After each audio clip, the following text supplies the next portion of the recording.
In this video, we're going to talk about the do's and don'ts of self-soothing.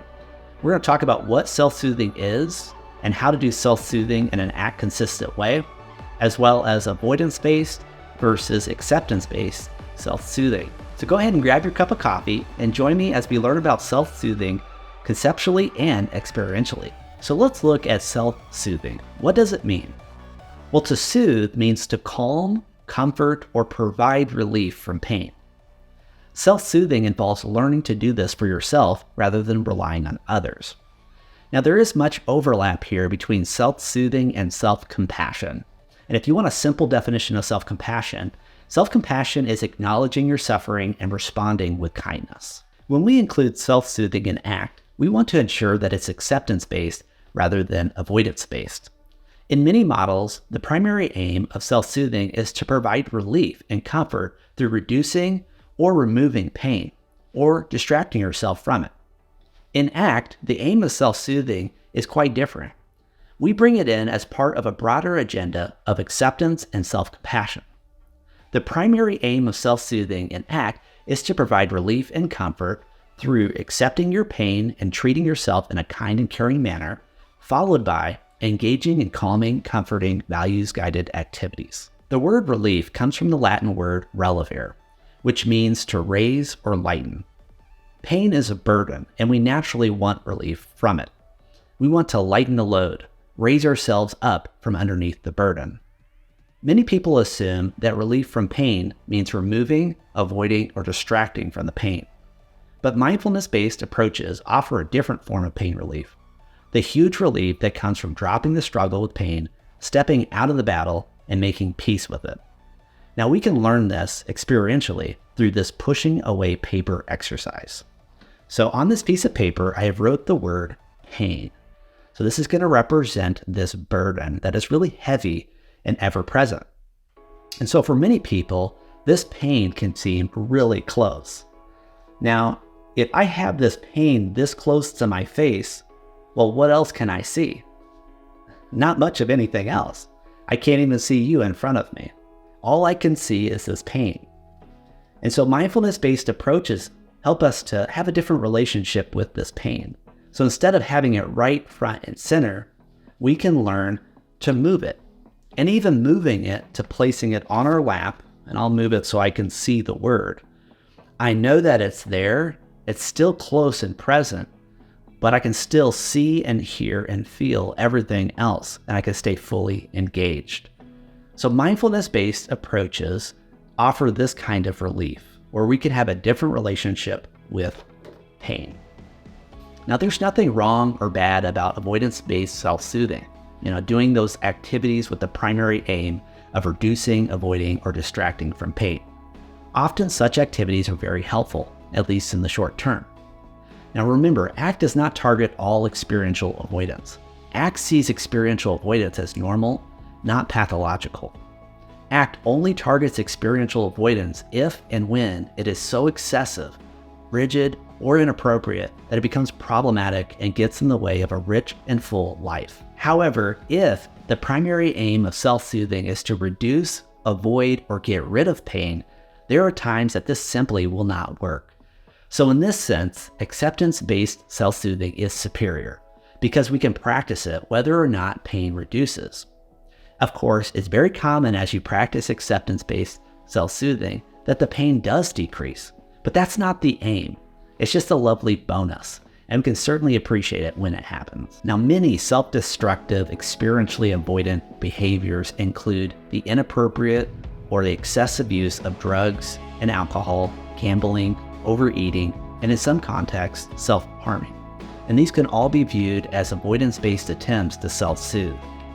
It can also be useful for the therapist to reframe such behaviors as forms of self-soothing for the purpose of fostering self-awareness, self-acceptance, and self-compassion. Basically, we want to validate the adaptive functions that these behaviors have had in the past. For example, we might say, these things have helped you in the past. They were good strategies in the sense that they helped you get through all the bad stuff that was happening and cope with those painful feelings. And then we go to compassionately and respectfully look at the long-term cost if these behaviors continue. Once the client reframes these behaviors as unworkable, meaning they work in the short term to avoid the pain, but they don't work in the long term to build a rich and fulfilling life. Then we can segue into alternative, more workable behaviors. Now we've looked at the word for relief, let's look at the word for soothe. Soothe is derived from the Old English word sooth, which means truth or reality. A first step in self-soothing is often simply to acknowledge to yourself the truth or reality that in this moment, life is painful and you are hurting. And the aim is to do this with a kind, caring, supportive inner voice. This is often the first step in self-compassion as well. From here, we can segue into any type of acceptance and/or self-compassion work. And then, after accepting the pain, the next step is self-soothing. Any mindfulness-based activity can function in this process of self-soothing.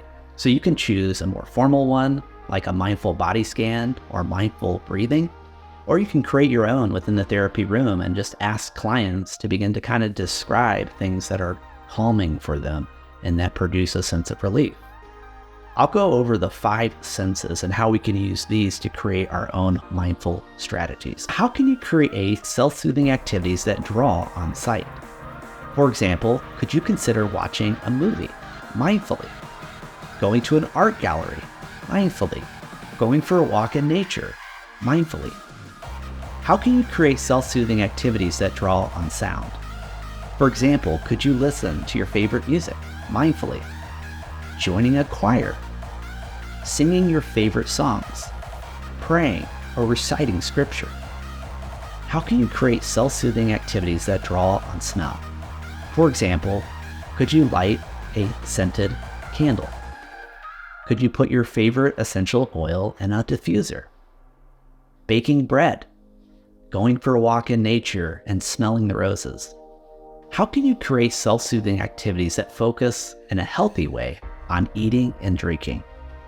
For example, could you consider eating or drinking a favorite food or drink slowly and mindfully, and truly savoring the experience instead of doing it rapidly and routinely and mindlessly without savoring it?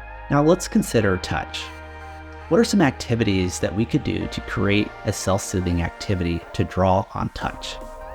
This may be brushing your hair slowly and mindfully, maybe having a nice warm or cold shower, running your fingers through the grass, walking barefoot on the beach. Are there any other activities that you've found comforting, calming, or soothing? And these could be tinkering with the car, fixing something around the house, cleaning, reading, acting, getting out into nature. How can you turn these into self-soothing activities?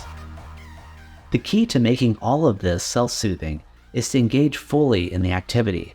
Give it your full attention, while also allowing your feelings to be as they are. If your client is practicing a self-soothing exercise and they say it's not working, always ask what they mean. Usually they'll report that the pain is not reducing or going away. This indicates that they have understood that self-soothing is a way to escape or avoid pain. In other words, they are treating it as an avoidance strategy. If so, we need to explain to them that while self-soothing often reduces pain, it won't always. It's a way to support yourself, comfort yourself, and be kind to yourself in the midst of your pain. If the pain reduces, as it often does, enjoy it, appreciate it, but please don't make that your main aim, or you'll soon be disappointed. Thank you for joining me today on this exploration of the do's and don'ts of self-soothing and ACT. To continue your learning of self-soothing, I put a free ebook in the description below by Russ Harris. I think you'll find it really, really helpful. Now, if you would, go ahead and subscribe if you haven't already, if you want to see more ACT content, and go ahead and like and comment below. I love to interact with you, as well as get this material to people like you that want to learn ACT with me. Remember, your journey towards a more mindful and purposeful life begins with a single click.